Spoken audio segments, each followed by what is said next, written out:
गंभीर आरोप राष्ट्र सुरक्षा से जुड़े हुए जो आरोप है वो लगाए जा रहे हैं। ये पूछा जाना चाहिए कि क्या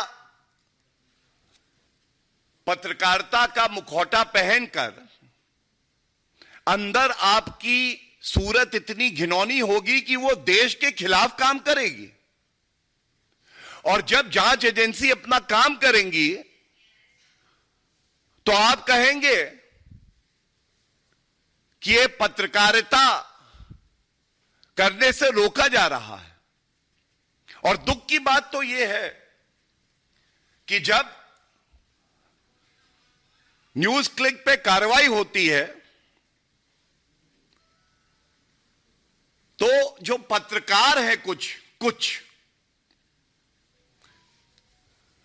चीन से जो वित्त पोषित पत्रकार हैं और नेता हैं, उनको बड़ा दर्द होने लगता है।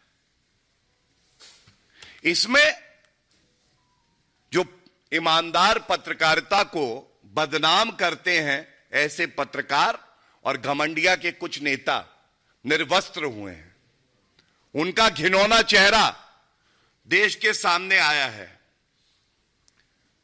अगर सबूत हैं, अगर आरोप गंभीर हैं, तो क्यों नहीं जांच एजेंसी अपना काम करेंगे?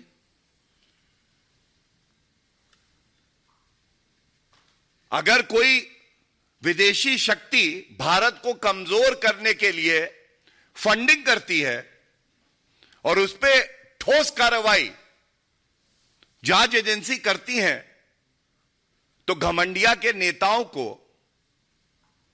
और जो घिनौने चेहरे वाले कुछ पत्रकार हैं उनको क्यों दर्द होने लगता है?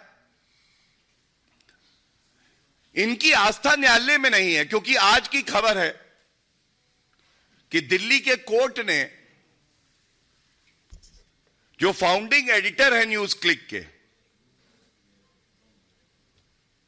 मिस्टर प्रबीर पुरकयास्था, 7 दिन की इनको पुलिस कस्टडी में भेजा है। 7 दिन की पुलिस कस्टडी में।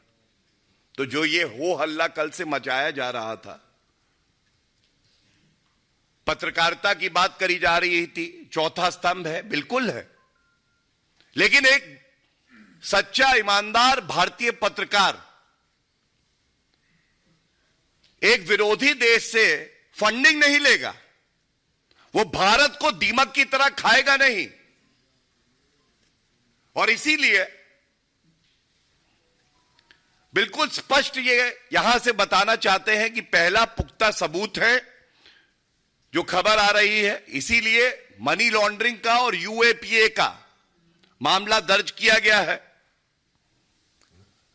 और जो पत्रकार और नेता भारत विरोधी गतिविधियों में लिप्त पाए जाएंगे, जिनकी सोच चीनी और असली चेहरा पाकिस्तानी होगा, वो ये ना सोचे कि उन्हें बख्शा जाएगा। आज भारत की जनता ये उम्मीद करती है आदरणीय श्री नरेंद्र मोदी जी की सरकार से कि कोई भी व्यक्ति अगर भारत विरोधी गतिविधियों में लिप्त है तो उसके खिलाफ सख्त से सख्त कार्रवाई होनी चाहिए। और ये जो 303 सीटें भारतीय जनता पार्टी को जनता ने दी, जो आशीर्वाद दिया, ये इसीलिए दिया था क्योंकि जनता को विश्वास था आदरणीय प्रधानमंत्री श्री नरेंद्र मोदी जी, जो टुकड़े टुकड़े गैंग के सदस्य हैं, उनको बख्शेंगे नहीं। कानून के तहत सख्त से सख्त कार्रवाई होगी। और इसी कड़ी में मैं आपको बता दूं,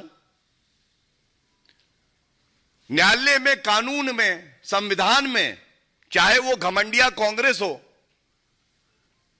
चाहे और लोग हों जैसे संजीव भट्ट, तीस्ता सीतलवद, ये लोग सोचते हैं ये कानून से ऊपर है। मैं बताना चाहूंगा कि सर्वोच्च न्यायालय का अभी फैसला आया संजीव भट्ट बेबुनियाद आरोप सरकार पे लगाते हैं, उनकी 3 याचिकाओं को खारिज किया गया और 3 लाख रुपए की कॉस्ट लगाई गई। 3 उनकी याचिकाओं को खारिज किया गया और 3 लाख की कॉस्ट लगाई गई। क्या कोई घमंडिया का नेता इस पे टिप्पणी देगा? और ये वो कांग्रेस पार्टी हो, टीएमसी हो, समाजवादी पार्टी हो, पापी आप हो, कुछ दिन पहले लोकतंत्र का, अभिव्यक्ति की आजादी का गला खुद घोट रहे थे। 14 वरिष्ठ पत्रकारों को बॉयकॉट किया इन्होंने, केवल इसलिए कि वो पत्रकार अपना काम ईमानदारी से कर रहे थे। आप उनसे सहमत हो या ना हो, आप एक पत्रकार को उसका काम करने से रोक नहीं सकते हैं।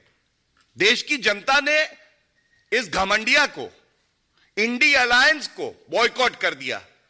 ये ईमानदार पत्रकारों को क्या बॉयकॉट करेंगे? और इसीलिए आज सवाल है कि जब न्यूज क्लिक जैसी चीनी फंडेड एजेंसियों पे कार्रवाई होती है तो घमंडिया, राहुल गांधी, प्रमोद तिवारी, तमाम ऐसे नेता हैं जो बाहर आ जाते हैं इनका बचाव करने। तो इतना घबराए हुए क्यों हो? कहना गलत नहीं होगा, थरथर क्यों कांप रहे हो? चीन से कांग्रेस के क्या लिंक हैं ये हम सब जानते हैं। 2 करोड़ से ज्यादा की रिश्वत लेना, एमओयू करार